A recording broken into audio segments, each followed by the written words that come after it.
Hola, ¿qué tal? Buenas tardes, buenos días o buenas noches. Sean bienvenidos a esta primera emisión de Cómo Educa una Mujer, una propuesta que busca darle voz a las mujeres del sur, a estas mujeres que en el ámbito de la docencia marcan la pauta en su camino, en su desarrollo profesional y en cada una de esas personas que están a su alrededor, en las que van dejando una huella y van dejando parte de su vida. Hoy, para abrir esta serie de 10 entrevistas que serán, me acompaña la maestra Viviana Alicia Cela Gerlin, la cual he tenido la oportunidad de conocer en un periodo de trabajo y considero que es una maestra que puede vibrar este asunto de la educación de una manera diferente y por lo cual pues tengo hoy el gusto, agradezco la oportunidad de brindarnos esta entrevista y ser parte de este proyecto. Adelante, maestra Vivi. Muchas gracias. Ahora sí que, como dice, buenas tardes, buenas noches, buenos días. En el momento que estén ustedes viendo esta entrevista, muchísimas gracias por este espacio. Es un honor para mí el poder compartir este momento enriquecedor con usted, maestro, que ha sido alguien que me ha inspirado mucho a superarme. Entonces, gracias por esta oportunidad. Bueno, comenzamos. La primera pregunta que te harían es ¿cuál es tu formación profesional y por qué decidiste por ella? Bueno, yo soy licenciada en pedagogía, tengo una maestría en educación y bueno, una infinidad de diplomados y más ahorita en estos tiempos de confinamiento que nos ha permitido poder estudiar y capacitarnos también un poquito más en todo lo que es la educación a distancia y en línea, ¿no? Que no es lo mismo una con otra. Bueno, ¿qué me motivó a estudiar la carrera? Cuando yo vivía en Bolivia, a los 18 años me vine a vivir con mi mamá a México. Y cuando yo llegué en un diciembre, entonces recuerdo que el ciclo escolar aquí en México empieza en agosto. Entonces yo dije, bueno, tengo muchos meses sin hacer nada, voy a ponerme a hacer algo. Y lo primero que se me ocurrió fue darles clases de inglés a mis vecinos. Entonces vivíamos en una privada, había 3 familias con niños pequeños. Entonces empecé dando clases y me inscribí en el CETEC de computación. Entonces ahí recuerdo que empecé tomando clases, pero también vi que necesitaban maestra y dije, bueno, háganme un examen y si puedo dar clases de inglés, yo las doy, ¿no? Entonces sí empecé dando clases de inglés. Y ya para más o menos mayo, que mi mamá me dice, oye, ya hay que inscribirte en una universidad, fue la pregunta, ¿no? ¿Y qué voy a estudiar? Entonces dije, no me cabe la menor duda que quiero ser maestra. Me gusta el contacto con los niños, el ver que lo que estoy haciendo da un resultado. Entonces, a lo mejor si yo estudio como maestra, puedo impactar de cierta manera positiva en el aprendizaje, porque no es lo mismo decir, ay, quiero dar clases para sobrevivir un tiempo y luego veo qué hago, que realmente tener la formación, ¿no? Entonces, ahí fue cuando decido estudiar pedagogía.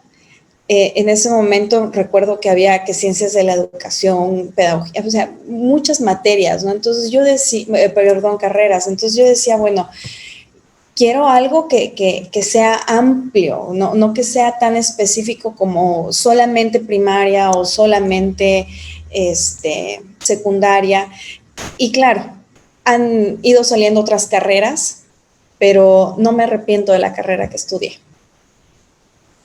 Perfecto. Bueno, pues aquí vemos el apartado de este sentir y de la vocación, que en algún momento, cuando yo conozco a la maestra Vivi, pues impacta sobre mí ese aspecto. Nos quedaría claro que en ese momento decide ser docente, digamos que de bote pronto, te cae ahí el espacio, la oportunidad, las áreas, pero una cuestión muy importante que detecto aquí, hay una búsqueda por ello, ¿no? después de todo este proceso, ya que estudias, terminas tu desarrollo profesional, ¿dónde se da tu primera oportunidad? Entonces, ¿en qué momento te decides ya eso y cómo se da la primera oportunidad? Bueno, ya mi primera oportunidad como maestra titulada y todo fue en el Colegio Pearson, hace 16 años atrás. Y bueno, lo recuerdo como si fuera ayer. Me tocó, primero me pidieron que diera una clase muestra para kinder. Entonces, estuve observando a la maestra durante 3 semanas y ya cuando me dicen que de una clase muestra, me dicen, no, mejor vamos a probarte en primaria. O sea, y así me fueron cambiando y quedé en cuarto de primaria.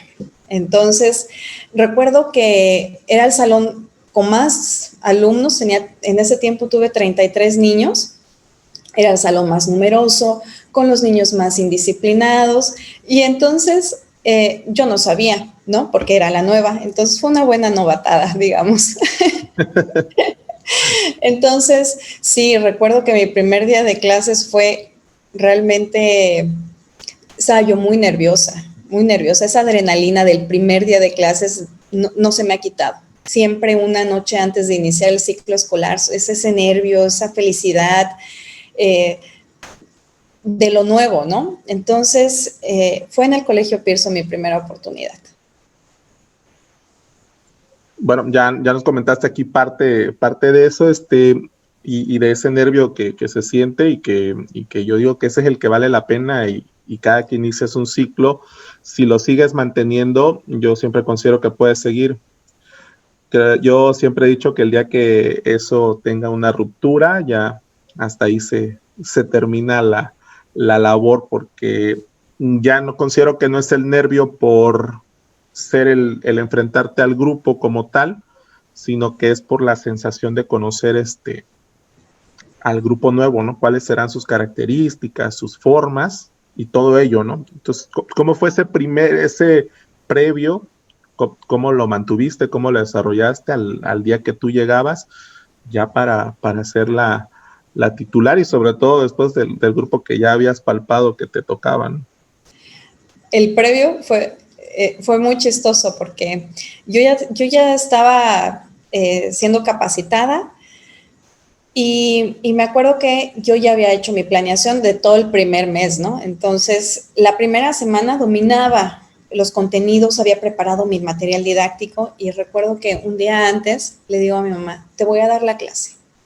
Vamos a imaginar, o sea, era domingo, ¿no?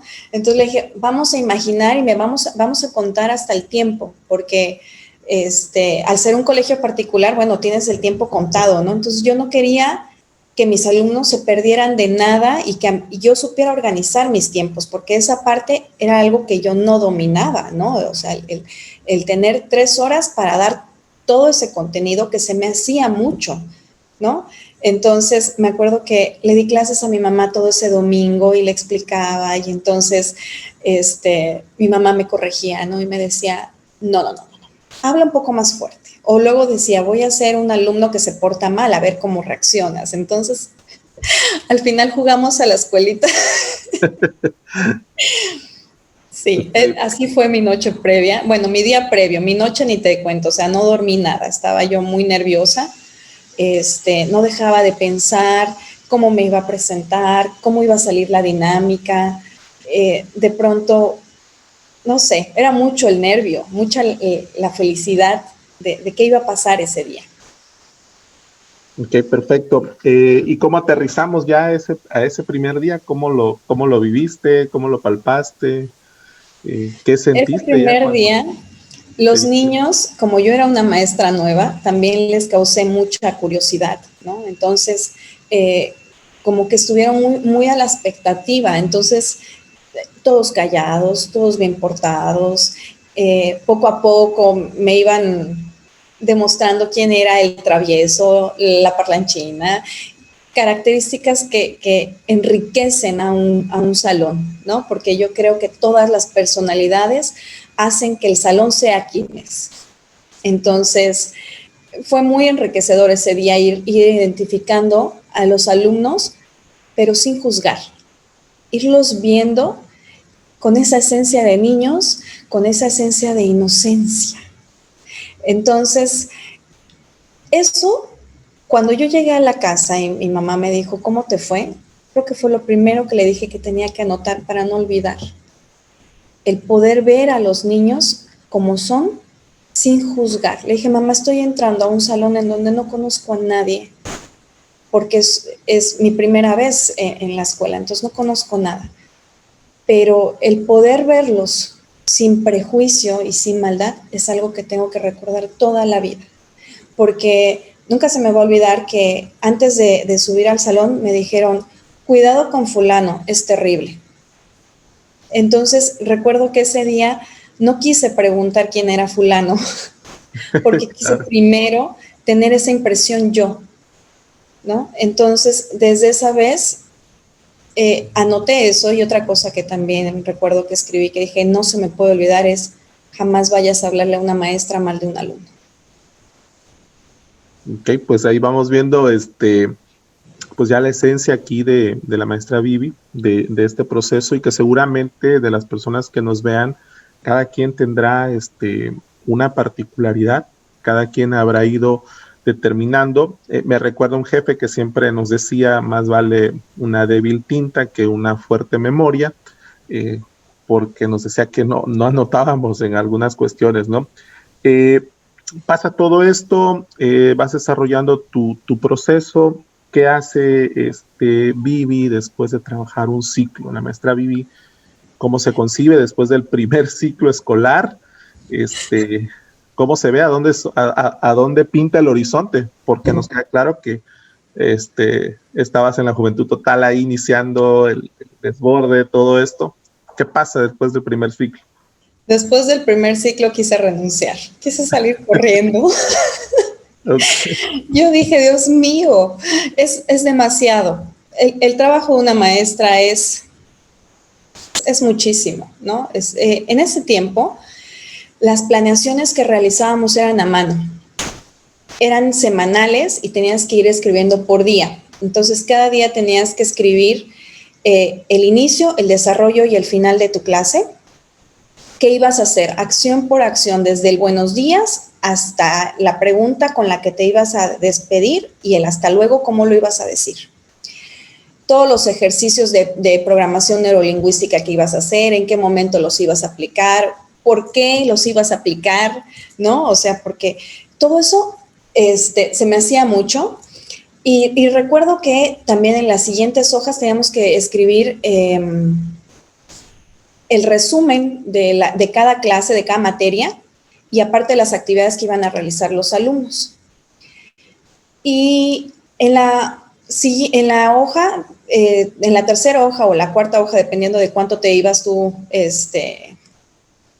pues extendiendo, teníamos que escribir un análisis, una reflexión de cómo había estado tu clase, evaluar a tus alumnos, evaluarte tú como maestra.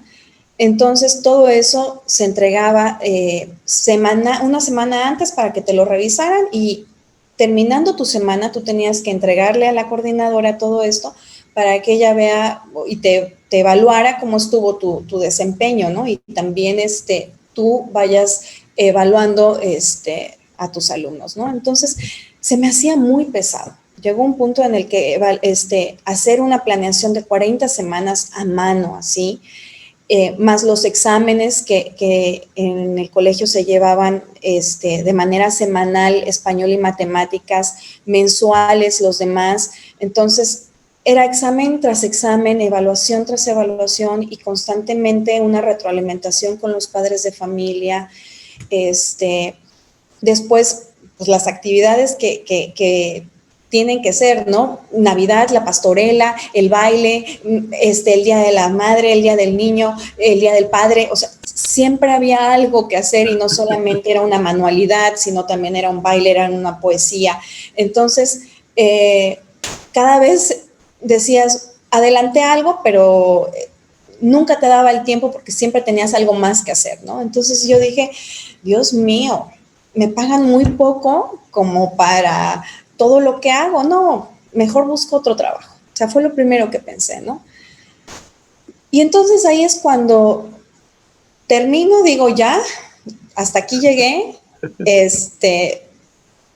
pero eso lo pensé un viernes que me fui, ¿no? A casa. Y entonces el fin de semana me quedé pensando qué iba a ser mi vida sin esos alumnos. ¿Qué iba a ser de mi día a día sin algo que llegara a contar de alguna travesura, de algún chiste, de algún comentario inocente que habían hecho los niños? O sea, en ese momento dije, no me veo sin esta parte que me gusta. Y entonces ahí entendí que esta carrera, a lo mejor económicamente no recibes una remuneración, pero el amor y el cariño de los niños es algo que va compensando eso. Qué perfecto. En todo este trayecto que pues ya has realizado, ya has caminado, ya has evolucionado, y ya centrándonos en el apartado de, digamos, de la materia y de la parte específica, yo te preguntaría, ¿qué didáctica consideras que tú trabajas? ¿Cómo te desempeñas? ¿Cuál es la base que tú tomas para determinar el proceso de enseñanza-aprendizaje con tus alumnos? Bueno, yo creo que la didáctica depende en gran medida de las características de los alumnos, porque cada salón que he tenido tiene sus características diferentes, a pesar de que en cada grupo está a la niña que le gusta cantar, a la que le gusta dibujar, o sea, siempre vamos a tener características diferentes. Aún así, cada grupo que he tenido ha sido diferente y he tenido que utilizar diferentes didácticas, ¿no? Me gusta la didáctica integradora, la que va haciendo que tanto el alumno como el maestro va construyendo el aprendizaje. Entonces, es esa que permite que vaya formándose no solamente el contenido de aprendizaje, de lo que es leer, escribir, razonar, no, sino también aquel que va haciendo que sea un ser sociable, un ser compartido. Y hay diferentes grupos, ¿no? Hay grupos que son sumamente sociables y entonces tienes que enfocarlos un poquito más y ser un poco más tradicional también si quieres, ¿no?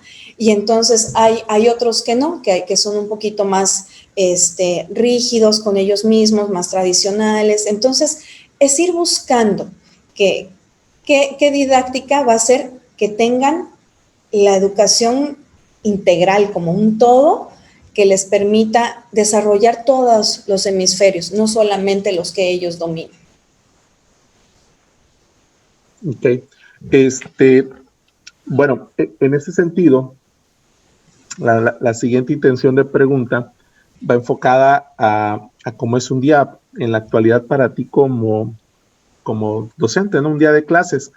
Pues en el previo, programación de todo esto, no estaba esta ruptura, pero vamos a aprovechar que este momento histórico está sucediendo. Entonces, yo te pediría que pudieras manejarnos esos dos aspectos, ¿no? Porque me queda claro que hoy hay una maestra Vivi en un modelo presencial y pues nos va a apoyar también para parte de esto ver cómo fue la ruptura a la parte a distancia, a esta modalidad de videollamadas, a los conceptos, a los espacios donde estés hoy. No sé si sigas estando en la misma institución, si has evolucionado, si estés en dos, y que nos platiques de todo esto, porque yo quisiera que le plasmáramos también a las personas lo que acabas de decir, al apartado de la diversidad y sobre todo del entorno donde te enfrentas.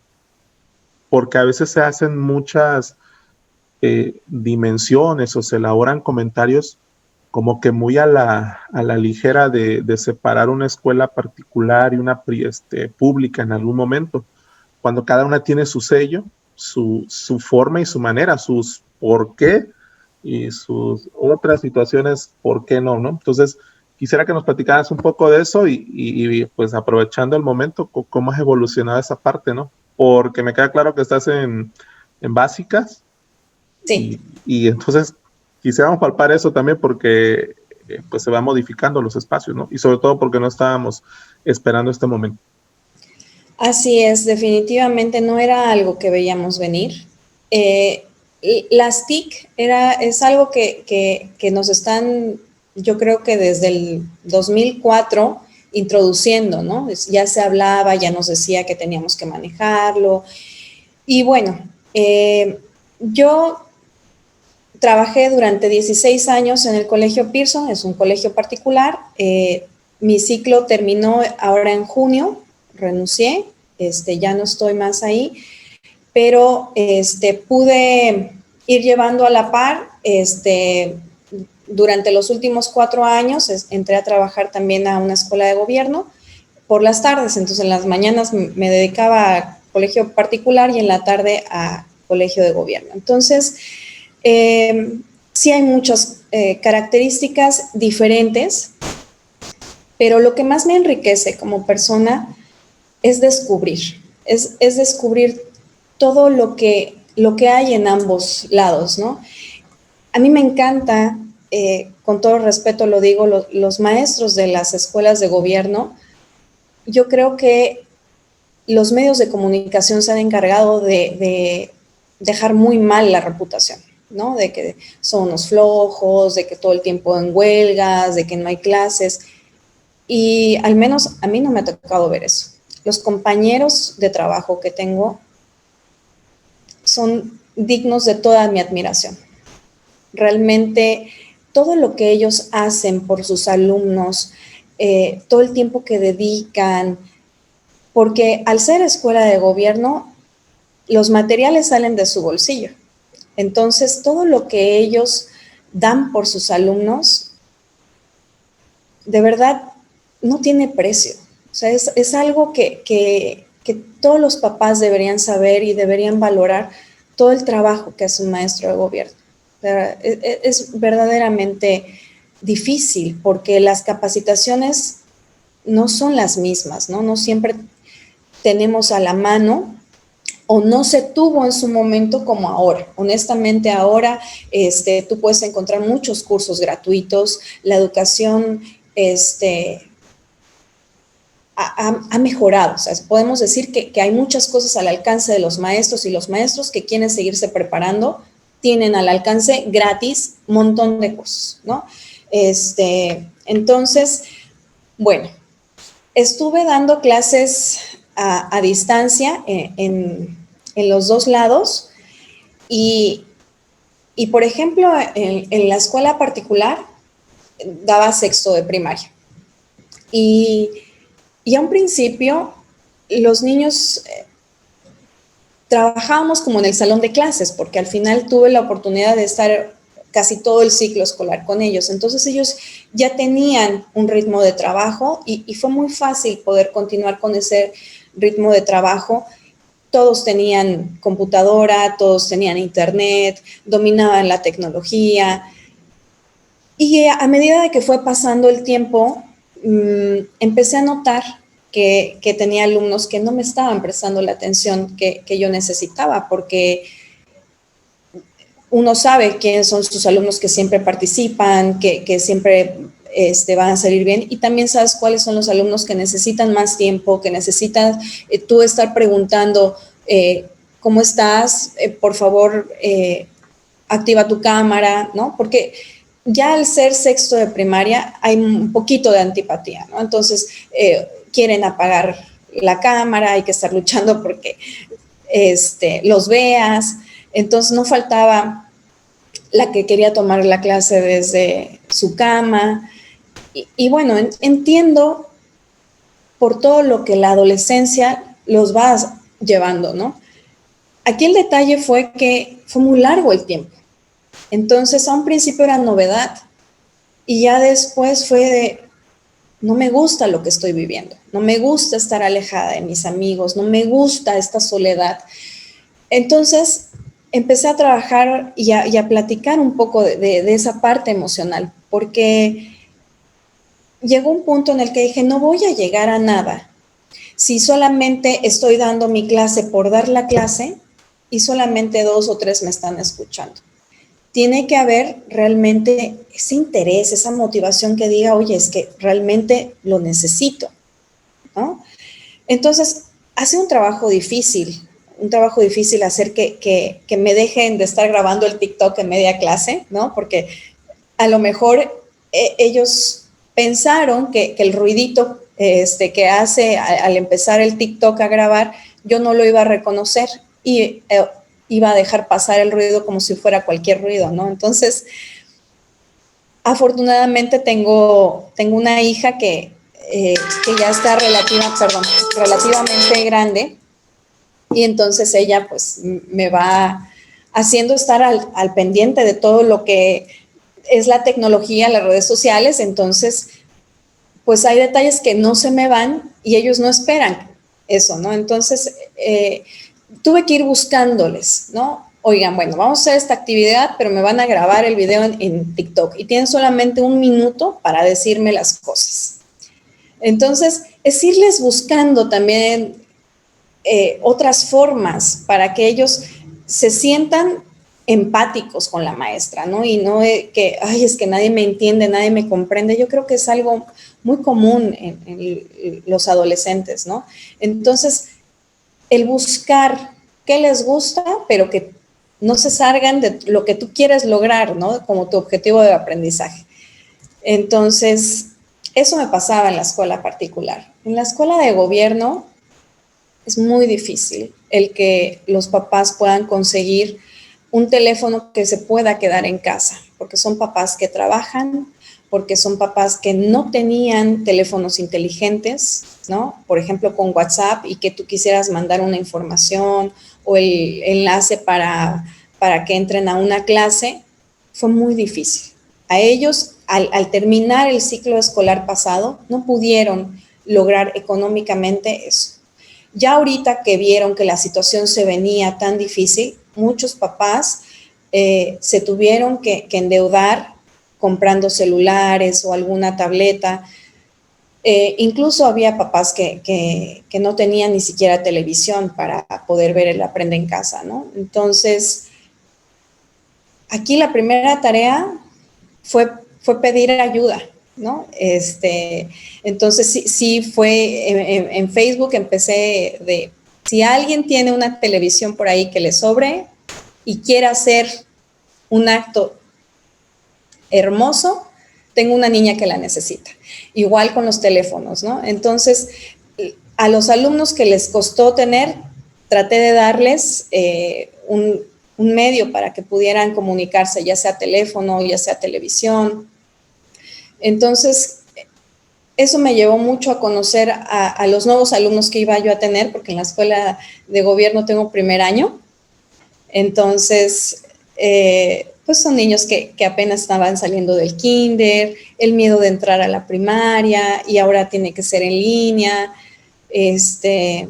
Entonces, es mucha la responsabilidad que siento en mis hombros de saber que esos niños tienen que salir leyendo de primero, de primaria, ¿no? Entonces sí necesitaba que haya un medio de comunicación para que podamos estar trabajando, porque yo sí sabía, porque se hizo una encuesta, que había papás que ni siquiera saben leer, había papás que tampoco sabían usar un teléfono. Entonces, primero fue el trabajo con los padres de familia para que por lo menos sepan cómo conectar a sus hijos y después podamos tener el enlace. Y el darme cuenta que no solamente este trabajo en línea les está sirviendo a los alumnos, sino que también hay muchos papás que se están viendo beneficiados de lo que se está haciendo, también me hace sentir muy feliz. No, excelente, la verdad, porque te determina, ¿no? El apartado de esto y la fidelidad a la profesión. Yo hoy platico mucho de eso y lo hago como enfático precisamente en cómo lo están realizando, porque hoy mi experiencia es medio superior y superior. Son otras dimensiones, pero el enfocar el nivel de atención, de captar, el mantenerlos ahí, mantener el entretenimiento como tal, porque debe ser así, Y sí, sí es una tarea, la verdad que muy, pues muy loable. Yo la veo como que titánica. En algún momento en la escuela que estoy pasando en el pasillo, comentaba con una compañera y yo al inicio de mi carrera, pues igual trabajé con pequeños y le decía, oh, yo no lo podría hacer, ¿eh? Así yo muy acá, comentándolo así normal, relajado, y, y viene el golpe, ¿no? Se me acerca un niño y me ofrece de su fritura que traía y me dice, ¿quieres? Le digo, bueno, sí. Y entonces yo tomo una y me dice, no, tú debes tomar dos porque estás muy grande. Y, y entonces veo a mi compañera y le digo, no, retiro lo dicho. Ahí está, sí tengo que poder trabajar, ¿no? Si él está mostrando, pues empatía conmigo, ¿por qué no lo tengo que hacer yo, no? Pero es esa parte que se reconoce del quehacer docente. Aquí lo que está enfocado es la necesidad de poderlo dimensionar hacia esa particularidad que van a tener aquí todas las compañeras que van a estar conmigo, que precisamente son mujeres. Entonces, mi siguiente pregunta viene con relación a eso. ¿Existe alguna relación particular en el hecho de ser mujer, ser docente? Por ahí podría percibir ya algo con lo que comentaste, pero sí existiría una posibilidad en ese sentido. ¿Hay un palpitar diferente o cómo lo ves tú? Yo diría que sí. Y no es por hacer menos a mis compañeros, porque los admiro profundamente. Pero yo siento que a nosotras, ¿qué es lo que nos gana? La parte emocional. Y el que es muy fácil para nosotros ser empáticas con lo que está pasando la mamá y con lo que está pasando el niño en casa.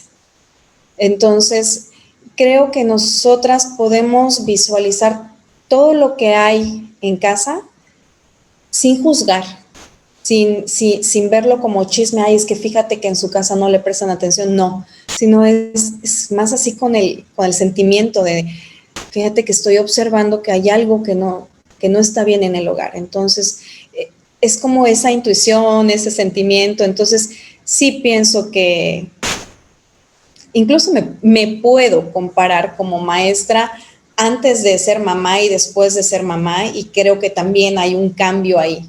Y tampoco es por hacer menos a nadie, me estoy comparando yo, ¿no? Yo como mujer, sí hubo un cambio en mí antes de ser mamá y después de ser mamá. O sea, ahorita hay muchas cosas que puedo ver desde mi contexto, desde mi realidad, que digo, híjoles, es que ya no puedo decir que el alumno es un irresponsable.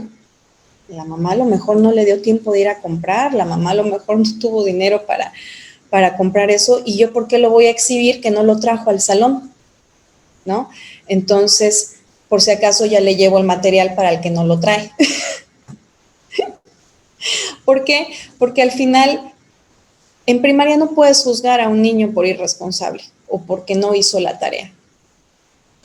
Hay muchos factores atrás, ¿no? Entonces, creo yo que como mujer es más fácil que tú entiendas esa parte sin ir a juzgar, sin ir a llamar la atención, ¿no? Y no con esto estoy diciendo que sea yo una maestra barco, porque me gusta mucho escuchar, entender y conocer el contexto en el que se desenvuelve cada alumno, ¿no? Porque no va a ser lo mismo que sepas que tienes un alumno que es dueño de una papelería y que no te traiga el material. O sea, ahí ya no lo trajo porque, bueno, ni se lo informó a la mamá, ¿no? Entonces, por supuesto que hay de justificantes a razones, ¿no? Entonces, creo yo que como mujeres tenemos un poquito más el detenernos a escuchar y a observar. Ok, mira, dos puntos muy buenos. Lo vamos a valorar dentro de este proceso de análisis que se va a hacer y centrado en esta idea, y la intención es precisamente eso. Yo quisiera que en la siguiente respuesta, pues tú me dieras los parámetros. ¿Cómo educa una mujer? Desde todo lo que te suene a ti, ¿cómo educa una mujer? ¿Cómo educa una mujer? Qué buena pregunta. Yo creo que siendo consciente de que en todo ser humano hay grandeza. así educa una mujer, consciente de que todos los niños tienen todas las habilidades y las capacidades para aprender, que las palabras son poderosas, pero el ejemplo más. Entonces una mujer educa con el ejemplo, una mujer educa con equidad de género, porque siempre velamos de que haya esa armonía, ese respeto. Entonces siento yo que buscamos siempre el enriquecimiento de todos nuestros alumnos en el salón. Ok, muy interesante. Se comienza a poner más interesante esto, y empezamos a reconocer, ¿no? En el caso personal, pues a reconocer parte de tu presencia y trascendencia como docente y el cómo lo logras comulgar. En este caso, pues ya ha pasado tiempo, ya hoy nos has hablado de todo este proceso, este reconocimiento. Yo quisiera que me comentaras, ¿qué sientes que se haya modificado? Así algo que haya pasado. Ya nos dijiste hace rato, hay un pre y hay un post, ser mamá. Debe haber un pre y un post ser docente. Desde el primer día hasta hoy, ¿qué ha cambiado? ¿Qué tú sientes? Muchas cosas. Definitivamente, cada vez el grado de responsabilidad cambia. Cuando uno es consciente del impacto que tiene en sus alumnos, híjoles, es cuando no quieres equivocarte, es cuando sabes que hay muchos ojos atentos a lo que tú dices, a lo que tú haces, y entonces, ¿qué hay en mí? Hay mucha conciencia. No me quiero equivocar, no quiero dañar, no quiero perjudicar. Entonces, trato de estar muy atenta en lo que digo y cómo lo digo, porque muchas veces mi intención puede ser decir algo, pero mi lenguaje corporal está haciendo que el alumno no lo perciba así. Entonces, sí trato de cuidar mucho mis gestos, mi lenguaje no verbal, para que el mensaje se entienda tal como quiero que llegue. Qué interesante, de verdad. Me llama mucho la atención lo que acabas de decir en cuanto a ese sentir, ¿no? De lo que comunicamos a veces. Me estás dando las pautas para el siguiente cuestionamiento. Generalmente cada docente tiene un sello, tiene una manera, una forma, ¿no? Independientemente de los famosos sellos que se hicieron más famosos hace como 2 años por unas circunstancias ahí, y con esto de la red social que todo lo diversifica, y me has hablado mucho de diversidad. Yo te quisiera preguntar, ¿con qué estilo de aprendizaje consideras tú que tus alumnos funcionan? Dentro de esa gama de diversidad, ¿cuál es el sello maestra Vivi? Que dicen, ella va a ser así, ¿no? Porque debe haber una particularidad. Bueno, me da risa, perdón que me ría, luego los alumnos siempre me dicen, ay maestra, no sabe cuánto queríamos que ella sea nuestra maestra, pero porque saben que me gusta la parte divertida. Hablábamos de mi sello, yo creo que es ese, ¿no? El buscar siempre el aprendizaje que sea lo más vivencial posible, y que si vamos a aprender jugando, juguemos, y que si vamos a aprender experimentando, experimentemos. Siempre he tratado de complementar con algo, ¿no? Entonces, todos los demás salones, cuando veían que estábamos con las batas para ir al laboratorio, ya era, ay, ¿qué van a hacer?, ¿no? Entonces, siempre es, espérense a mañana, porque seguramente mañana hay algo nuevo que hacer. Ok, perfecto. No, pues eso debe ser atractivo, ¿no? Nos debe mantener en la búsqueda continua, tanto como maestro como para el alumno, ¿no? Retomando las bases teóricas filosóficas, pues Aristóteles decía que debíamos mantener la capacidad de asombro todos los días. Y esa es una de las labores que a mí me agradaría que después de todos estos procesos se viera en el trabajo de los maestros y se observara, no en el sentido de porque no lo hagan, sino porque lo hace el maestro, lo lleva a cabo, y es una función que muchas veces no es tan fácil. Retroalimentarse diario, reconocerse, ver tus falencias, aventarte aparte de todo tu proceso de vida y llegar y aterrizar con algo muy importante que dijiste hace un momento. Al final de cuentas eres un referente y eres el paradigma del que está ahí frente de ti y está espejeando todo lo que realizas, ¿no? Entonces, en esa circunstancia me queda claro que te habrán sucedido muchas, pero yo quisiera que nos platicaras la que tú consideres o las que tú consideres como de las anécdotas que tú dijiste: sí soy docente, o sea, soy maestra, soy de aquí, no me equivoqué. Bueno, sí hay varias. Se me viene ahorita una muy especial a la mente. Tengo una alumna que perdió a su abuelita, ella que quiere mucho a su abuelita. Para ella fue muy, muy difícil, ¿no? Porque su mamá trabajaba todo el día y ella se quedaba con la abuelita. Entonces fue verdaderamente difícil para ella perderla. Alguna vez la encontré llorando en el colegio. En casa no puedo llorar, tengo que ser fuerte porque si mi mamá me ve llorando, ella va a sufrir más. Entonces yo decía, qué conciencia, ¿no? Y fue muy difícil todo ese periodo de acompañamiento. Recuerdo que un día nos tocaba ver lo que era poesía y entonces empezaron a escribir poemas y les fui pidiendo que vayan haciendo con diferentes recursos literarios sus poemas. Entonces me decían, pero ¿cómo pueden inspirarse para escribir los poetas, ¿no? Entonces hablamos de eso y yo les decía, bueno, es que muchos pasan por diferentes emociones y esas emociones son las que los hacen escribir. Y esta niña escribió unos poemas que eran sublimes, terriblemente sublimes. Ella describió a la abuela en todos los poemas.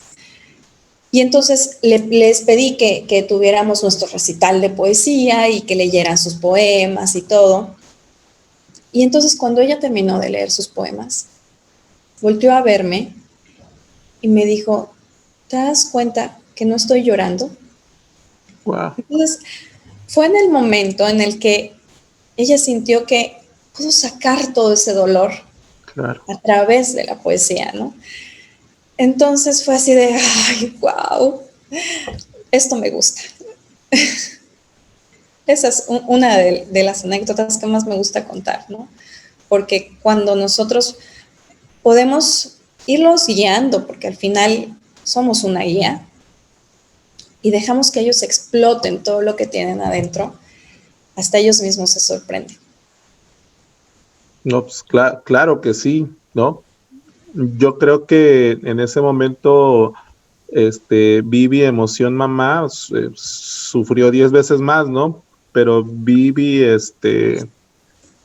modelo maestra, debió haber dicho, lo logramos, ¿no? Sí. Porque al final de cuentas, está el aprendizaje en la elaboración de la actividad de la poesía, pero está el más importante, el que le sirvió para aplicación de su vida. Que creo que por ahí está el asunto, ¿no? Fue un momento evolutivo. Referente a eso, hablando un poco teóricamente, ¿cuáles crees que sean tus referentes teóricos? ¿Con cuáles te casas? ¿Con cuáles dices, yo voy por aquí? Yo quisiera hacer la evolución y la reevolución de este referente. Bueno, estoy casada con 3. Me gusta mucho el constructivismo de Vygotsky. La verdad, pienso que dentro de... Por eso es que me gusta la escuela presencial, ¿no? Porque entre todos vamos construyendo, entre todos nos enriquecemos, entre todos vamos creando, ¿no? Me gusta mucho el pensamiento complejo de Edgar Morin, porque es parte del constructivismo, parte del andamiaje, el ir que el alumno vaya construyendo, y esto me lleva también al aprendizaje significativo de Ausubel. El que el alumno se dé cuenta que lo que él sabe es mucho y no es que diga esto no me sirve y lo tire, sino que él sea consciente de que todo lo que va quedando aquí tiene una finalidad, tiene un objetivo y que todavía lo puede ir enriqueciendo y haciendo más grande y puede ir mejorando, ir perfeccionando. Entonces creo que a los tres los complemento. Sí, perfecto, muy bien. Y ya para ir cerrando con esta entrevista, ¿verdad? Que te sigo agradeciendo. Se va el tiempo y parece que acabamos de empezar, ¿no? Desde este lado así lo estoy pensando. Sí. Si te pidiera que les dieras consejos o recomendaciones para ser maestra, ¿cuáles serían las que tú les darías como los tips? Si te quieres aventar un decálogo, adelante, fluye, lo que tú quieras hacer. Bueno, muchas gracias. Bueno, primero que nada, tienes que estar 100% segura que quieres ser maestra o que quieres ser maestro, porque si tú crees que solamente si tienes una carrera que no es para ser maestro y vas a dar clases, lo respeto, pero tienes que saber que el ser maestro se necesita vocación, se necesita que te guste, se necesita estar consciente de que el salario no va a ser mucho, pero que tienes que dar el 100%. También otra recomendación es la planeación. Sin planeación no existe una clase excelente. La planeación es la que te va, es lo que te demuestra que tú como maestro estás listo para la clase. Es cuando tú conoces a tus alumnos, cuando tú sabes qué necesitan cada uno de ellos. Entonces tú llevas tu material listo para el que trabaja más rápido, para el que trabaja más lento, los ejercicios para el que seguramente te va a preguntar algo y a lo mejor y tú no eres adivino, no sabes qué te va a preguntar, pero ya llevas también la pregunta que va de regreso y entonces en lo que tú buscas la manera de responder, él también busca la manera de responder esa pregunta, ¿no? El que esa planeación esté llena de preguntas que hagan que se active todo lo que hay aquí, todo lo que ya sé, todo y cómo esto que aprendí hoy lo voy a juntar, que tú realmente en esa planeación estés diciendo cómo vas a comprobar que el alumno aprendió lo que tú quieres que se logre ese día, porque no es nada más llegar al salón y decir todo y ya, porque entonces como maestro no hiciste nada más que recitar, ¿no? Tienes que llegar realmente a lo que querías. Entonces, a lo mejor hay diferentes grados en el que tú pudiste lograr ese objetivo, pero entonces verifica qué es lo que te está faltando para que realmente lo alcances al 100%. Es importante que siempre nos estemos motivando, que siempre estemos leyendo, que tengamos un autor con el que nos sintamos empáticos, porque es un punto de referencia para que tú siempre vayas y digas, bueno, a ver, ¿qué me está faltando aquí? ¿Qué es lo que necesito? Es que aquí habla de ser más creativo. Bueno, ¿qué más necesito para ser creativo?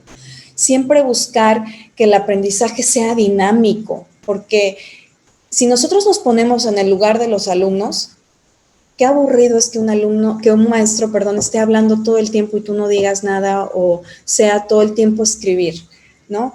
Entonces, siempre hay que ponerse en el lugar del alumno. ¿Qué pasaría o qué sentiría yo si mi maestro me habla así, si mi maestro me dice así o si todo el tiempo trabajo así? Entonces, el factor sorpresa siempre va a mantener interesados a los alumnos. También sugiero que se vayan mucho por la parte de experimentos, porque el pensamiento científico hace falta hoy en día. Necesitamos alumnos que sean un poquito más curiosos, más científicos, que se cuestionen. Entonces, ¿por qué se ha dejado? ¿Por qué no hay alumnos que se pregunten? Porque nosotros como maestros no estamos dejando que el alumno explore. Entonces, seamos maestros que los alumnos pregunten. No quiere decir que yo tenga que tener todas las respuestas a sus preguntas, pero es bueno que un alumno tenga preguntas y que las busque y yo también pueda ir enriqueciendo su acervo, pero hay que hacer alumnos críticos. Creo que eso. Hay otra cosa muy importante. Para ser maestro, el consejo que les daría es que siempre busquen la armonía en su salón. La armonía y la unión. Que en ese grupo los alumnos sepan que representan el sexto A de la escuela fulana de tal, ¿no? Y que sepan que ellos son uno. Y que si a uno de ellos algo le pasa, todos se ven afectados. Tenemos que ser alumnos que sean empáticos con las emociones de los demás, alumnos que sean comprometidos con el objetivo que tienen como grupo. Eso. Excelente, cuánta pasión. Creo que ahí se nota parte del por qué estamos hoy aquí. Y para cerrar, ¿qué viene para ti como maestra? ¿Cómo te ves en el futuro inmediato, en el más lejano? ¿Qué viene para ti? Esa es una pregunta muy interesante porque me la he estado cuestionando mucho. Este tiempo en confinamiento me ha hecho reflexionar demasiadas cosas. ¿Qué me veo en un futuro? En un futuro me veo con una microescuela. He estado leyendo mucho al respecto porque me interesa mucho qué va a pasar con los alumnos de aquí en adelante. Como maestros, yo sé que todos estamos comprometidos con la educación de nuestros alumnos y sé que estamos dando, no el 100%, porque el trabajo en línea es mucho más pesado. Sé que estamos dando hasta lo que no teníamos para dar y estamos sacándole tiempo al tiempo para aprender de la tecnología y poderles dar a nuestros alumnos lo que ellos necesitan. Pero sé que no es suficiente porque hay muchas circunstancias. Uno quisiera ser perfecto y tener una varita y decir, ay, sí, el 100% de mis alumnos aprendieron. Y sabemos que no es así. Sabemos que por más de que aquí atrás hiciste mucho trabajo o a lo mejor poco trabajo, sabemos que del otro lado a lo mejor hubo un mal día, a lo mejor no te conectaste porque tuviste problemas con el internet. Entonces, y bueno, si es Telmex, hay muchos factores que no dependen de uno. Entonces, el rezago educativo con el que se están quedando los niños del mundo, porque no estoy hablando de México, no estoy hablando de ningún sistema educativo, estoy hablando de la realidad. Los aprendizajes no están llegando como tienen que llegar. Este ciclo escolar va a ser un ciclo escolar con muchas lagunas. Entonces, sí me estoy poniendo a pensar en qué va a ser de esos niños. Y alguien una vez me dijo esta historia. Estaba una vez Aristóteles en la playa pensando y a lo lejos vio a un niño que hacía como que algo aventaba al mar, ¿no? Y entonces no le dio importancia, pasaron los días, él regresó y vio al mismo niño haciendo lo mismo. Entonces ya le llamó un poco más la atención y lo seguía observando, pero nunca se le acercó a preguntar. Pasó el tiempo, regresó y volvió a ver al mismo niño y entonces ya no pudo evitar la curiosidad de ver qué era lo que hacía. Y cuando se le acercó, vio que había un mundo de estrellas de mar afuera de la playa y entonces le dijo, niño, ¿qué haces? ¿Cómo pretendes meter todas esas estrellas de mar tú solo? Y le dice, es que no pretendo meter todas al mar, pero esta se salva. Entonces, me veo en una microescuela porque a lo mejor yo no puedo hacer 1000 cosas por un alumno porque soy consciente de que mientras más alumnos en un salón, es más difícil que tú puedas darle calidad a ese alumno. Así que esta vez me voy a ir por lo poco, por lo pequeño. Y quiero cubrir las necesidades de esos que pueda salvar. Pues perfecto. Esperamos que pronto nos estés compartiendo también eso, que sea parte de este proceso evolutivo. En lo personal, sigo pensando que la maestra Viviana Alicia Cela Gerling tiene una manera particular, una forma especial de concebir su labor, de reconocerse como docente, de reconocer la importancia que ella puede representar para llevar a cabo su trabajo, para llevar a cabo la transformación de una personita que está frente a ella y que eso le representa la posibilidad de seguir creciendo como maestra. Te agradecemos muchísimo la entrevista del día de hoy, los conceptos que nos has brindado y esperamos seguir evolucionando y conociendo lo que nos acabas de decir, cómo educa una mujer y cómo educan las mujeres del sur del estado de Veracruz. Arriba. Un placer y estamos en contacto. Maestro, muchísimas gracias. La agradecida soy yo. De verdad es un honor poder compartir esto con usted porque usted significa mucho en mi vida. Entonces, todo lo que hemos platicado de educación siempre ha sido enriquecido desde su trinchera y yo lo agradezco infinitamente. Pues muchísimas gracias y esto fue Cómo educa una mujer con la maestra Viviana Alicia Cela Gerling. Muchas gracias. Hasta pronto. Hasta pronto.